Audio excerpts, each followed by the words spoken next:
Hey, what's going on YouTube? I'm Dark Jack, and in this video, I get a nuclear medal on the map Overflow, playing with my friends in Black Ops 2.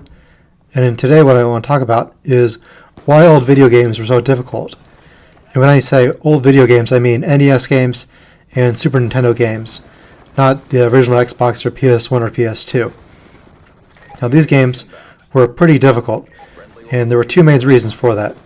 The first reason is the fact that the cartridges had very limited memory, and the second reason is that it was actually a conspiracy to make you buy peripherals for the game like Game Genie, strategy guides, and Nintendo Power, and to use the Nintendo Power line, which is a telephone number you could call where you could talk with someone who would give you tips, and it was really, really expensive.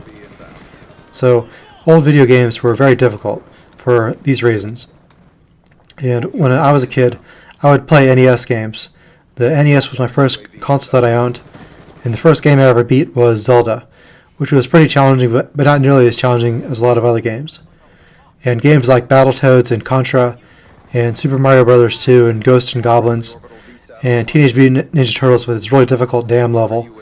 And post the comment section below if you remember playing that, because I could never beat it.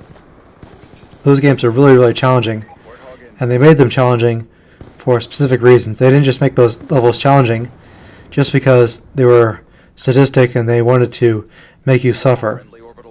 They had to do that because of limited memory. So they made them hard for replay value. They made the games really difficult because the cartridge contained only so much memory. The NES cartridge contained 16 kilobytes of memory, and the SNES contained 16 megabytes, which is 1,000 times more space, but it's still pretty limited compared to modern day game discs. And so because you could beat the game in 30 minutes or an hour if you didn't die once, they had to make the game really hard in order to give the game replay value, so you had to keep playing the game over and over again. And the only way to beat games like Battletoads and Contra was to memorize the layout of the levels. So you had to play it over and over again, and there were no saves. And because the games were so hard, you had to put a lot of time and effort into them in order to beat them without cheat codes. And even with the Konami codes, which was a code you could enter that would give you extra lives, even then they were really, really difficult. And so I could never beat Battletoads or Contra without cheat codes. They intentionally made those games extremely difficult, so that way, in order to beat it, you had to buy the strategy guide, you had to subscribe to Nintendo Power, you had to call the Nintendo Power line, or use the Game Genie. And the Game Genie was their version of doing DLC and add-on content, because there was no internet back then.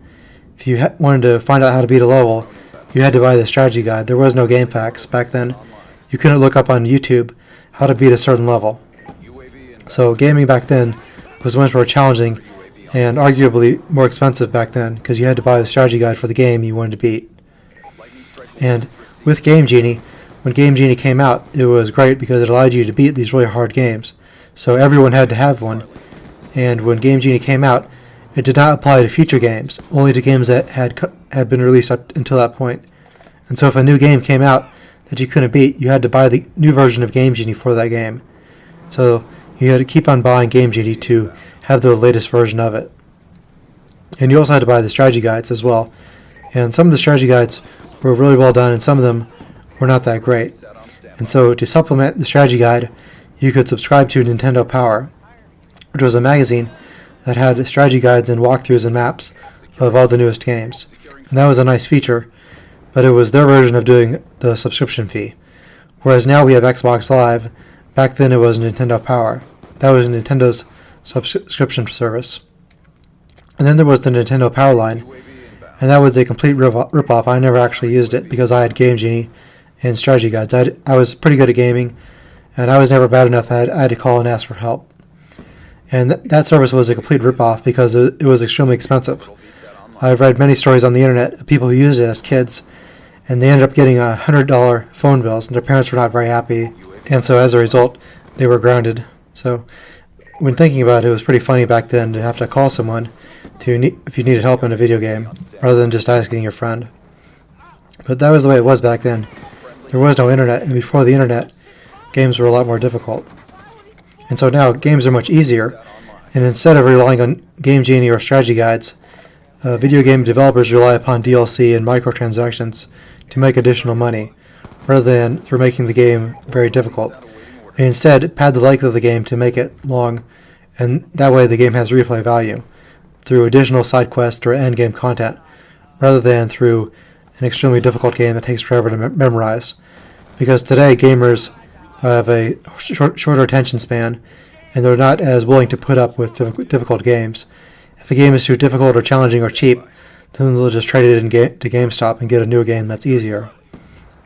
And then there were also the arcade machines, and those things were designed to be coin munchers.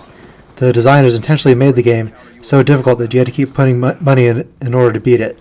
There was no way to beat the game without dying, because the games were intentionally designed to be cheap. They designed it so that you had to die a certain number of times in order to beat it. And the bosses were especially difficult. If you remember the first two Mortal Kombat games, the second to last boss was the actual most difficult boss, not the final boss. And so those things made their money through a pay-to-win system. Those things made their money off of microtransactions, or through a few coins at a time. And people were willing to spend lots of money in order to beat the game. Because once you start putting money into the machine, you want to actually get your money's worth out of it. You want to actually finish the game. And so if you leave the arcade without beating the game, you feel ripped off. And so you have to keep putting money into it in order to do well and to finally beat it. And so arcade machines were kind of the model for which the original NES games were built off of. And so in the end, it all comes down to money. The old style video games, even though they didn't have locked on disc content, even though they didn't have microtransactions and DLC, they still had ways to make additional revenue, even though you paid for the game once, and there were no add-ons to it. You had to get the game Genie and strategy guides in order to beat it. And now that we have the internet, things like the Nintendo Power Line and strategy guides and Nintendo Power, those things are no longer exist, or they're going out of business, because people can just use the internet in order to beat the game. And because of the existence of the internet, video game companies have had to adapt, and they have had to come up with new methods of developing additional revenue. Instead of through strategy guides and Game Genie and through a tip line, they instead make additional revenue through DLC and season passes and other ways.